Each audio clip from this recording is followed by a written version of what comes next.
So in first place, the worst, how do I like make that like worst design flaw I have ever found on a bag would have to go to my #1 spot. So my channel is all about my love of designer handbags and my love of luxury jewelry. So if those are the sort of things that you enjoy watching YouTube videos about, please consider subscribing. You can click the button below. I got the idea for this video from a local YouTuber that I am subscribed to and watch called The Closet.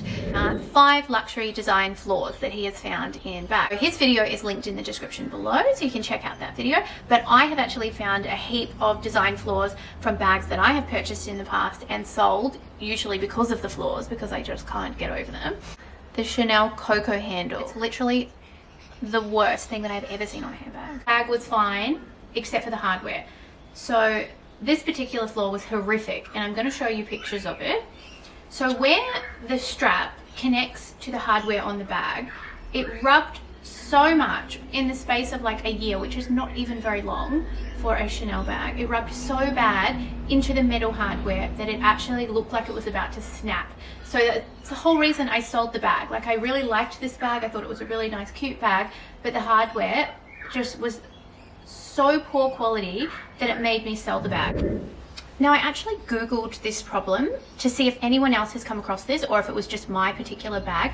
And I did find a thread in the Purse forum about somebody talking about their hardware rubbing and sort of cutting into the hardware. So obviously it's not just me. If anyone out there watching this video has had this happen to their Coco handle, please leave me a comment below so that everyone can read it and be aware of how often this flaw happens to Coco handles. So now that we've got the worst one out of the way, the next one I'm going to talk about is Louis Vuitton Mini Palm Springs. So I used to have it in the reverse monogram. I had it for a couple of years. I used it all the time. The Mini Palm Springs had a few flaws that Louis Vuitton was definitely made aware of. They came out with a whole new version of the Mini Palm Springs with a completely different zipper. So the main problem with my Mini Palm Springs was mine was the first version of it. When it first came out, I was on a wait list for 3 months to buy it. I got it, and immediately I sort of realized it's really hard. The zip is difficult to undo. I mean, if you're busy carrying kids, you know, busy doing things, it pretty much took 2 hands to hold the bag up and try and get the zip undone. So it was a bit of a nightmare in that way. It wasn't easy to access things, but I mean, I just loved that bag so much. It was so cute, so pretty, you know, I loved it, and I didn't want to sell it. But I mean, the zip just completely got to me in the end, and I ended up actually selling it. The other flaw that I found with that was on the front zip. So the front zip was so tight, the pocket, that you literally couldn't open it and you couldn't put anything in it. So a couple of times that I tried to put change or something in, because that's literally all it would fit, the canvas would fold, like you had to fold the canvas up at the front to access the zip, and it ripped the canvas on either side of the front zip. It teared the canvas. So I took the bag back into Louis Vuitton for repair. I said to them, can you fix this canvas, because like it's teared? And they said to me, no, you know, there's nothing we can do. It's just a flaw in the design. If you use that front pocket and you fold up the canvas on it, I mean, it rips, and that's it. You can't, like, they can't replace the whole front of the bag just to repair that little bit of canvas on the front. Now, I will show you photos of what I mean. I also had the back tabs repaired from where the strap goes. So the tabs on the bag that connect to the bag, they pretty much had like their glazing come off pretty quickly, and they sort of like loosened. So I did have that repaired as well. So the Mini Palm Springs definitely had quite a few flaws to it, but it was the cutest bag ever, and I kind of do miss it now. I kind of think, oh, would I buy, you know, would I buy it again, but in the newer version where they've rectified the flaws? So maybe I would. Anyway, it is with my, up there, pochette metis, so just let me get it down for you. Okay, first flaw, vachetta. I hate it. I can't stand the vachetta on Louis Vuitton bags. I mean, I just don't even know why they put it on there, because it is so prone to water damage. And it's everywhere. I mean, it's on the side, it's on the top, it's here, it's on the other side. I mean, it's just, oh, it just does my head in. I don't know why they use vachetta. Obviously it looks nice, but the water, like once it's got watermarks, it just looks horrible.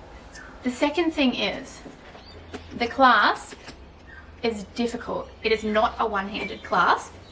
So if you don't have something hard in this front pocket and it's floppy, it's so hard. I mean, you have to like push it in, you know, it just doesn't do up easily. You really need something hard, like a hard wallet or something in the front here to give it some support, otherwise it just caves in and the clip is really hard to get on.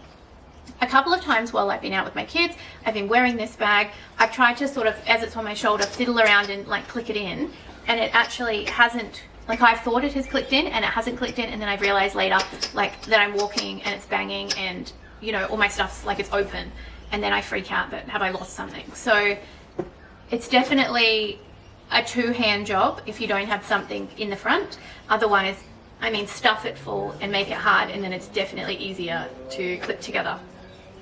Okay, the next Chanel flaw that I have for you is a kind of minor one, but it still really bothers me enough that for a while there I barely even used this bag.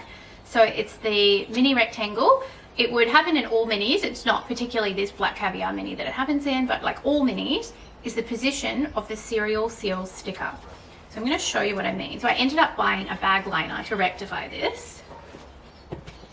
The position of the sticker, it's the worst place to put a sticker. Why would you put a sticker there? Ugh. So every time I put stuff in this bag, like stuffed it full, I mean, it doesn't fit much. It literally like wallet, car key, phone. But my phone goes straight onto the sticker and wears it off. And I've had like part of the sticker start to peel away from the bag. I mean, I don't understand why they didn't put the sticker like in the pocket. You know, there's a whole bit of leather here in this inside pocket that they could have used to stick the sticker. Why do they stick it to the inside front of the bag where all your stuff is getting shoved in? You know, me, I'm trying to shove things in while I'm holding kids and, you know, everything else going on.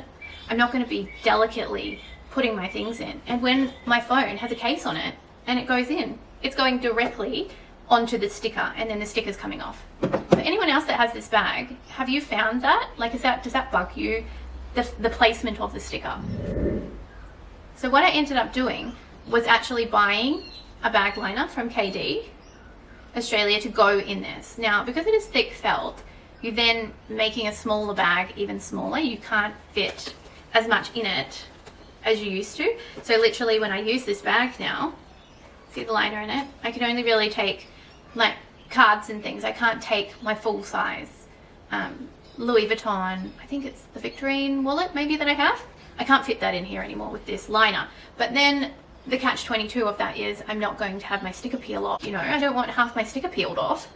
So yeah, rectangle mini, that's annoying. Now the next design flaw that I want to tell you about is actually on my Chanel Old Medium boy bag. So I have this bag in iridescent gold, goat skin. So the only flaw really that I can find with that bag is the clasp. So with repeated use, the hardware on my boy bag has actually chipped. So I have aged gold hardware on my boy bag and it's chipped, and then how do you repair that? So that's the only thing that I have found about the boy bag that is a design flaw to me. I really enjoy that bag. I like wearing it, it's beautiful, but the hardware chipping, which I assume the way that the lock is, probably happens on a lot of boy bags. You know, if you don't sit there and actually physically close it properly and you just try and sort of clip it together in a hurry, then you might have the hardware chip, and that's really, really annoying. Now, next is my Gucci diaper bag. So this one is annoying because it's literally the inside is just one big open space with one back pocket that is not a structured back pocket. So when you try and shove things into the back pocket, it all just falls out. Everything just spills out in amongst each other and just goes everywhere. It's impossible to find anything in here. I haven't actually come across a liner for this bag. If anyone knows of anyone that sells a liner for this bag, that would be amazing. Please link it in the comments below. I would love to know, because it does my head in how you can't find anything in this bag. It all is just like a big floppy mess inside. Everything's mixed up with everything else and you can't separate anything in it. So looks cool, but super unpractical. Now the next design flaw that I have to show you is on my Louis Vuitton Keepall 50, and it is purely the fact that it didn't come with a strap when I bought this. Now I've had this for a lot of years. It's very old. I mean, I probably had it, I don't know, 7 years, longer than that, maybe, yeah, a long time. So it's a great bag. It's an awesome weekender, but the fact that it doesn't have a shoulder strap when you're trying to travel through an airport with carrying kids and, you know, all the other stuff that you've got to carry, having this handheld is literally a nightmare. I wish that I had bought one. I wish that I knew at the time to buy one with a strap. Now I see on the website pretty much they all come with straps now, and that's obviously they've rectified the design flaw. So wish I had a strap. Wish I knew that at the time. Wish I had watched one of these videos and somebody had said buy it with a strap. So guys, that's it. I hope you've enjoyed my video. Please consider subscribing to my channel if you enjoy hearing all about things luxury and designer jewellery and things. So yeah, please hit the bell to be notified every week when I upload new content, and have a nice day. What am I doing with my hands? See ya.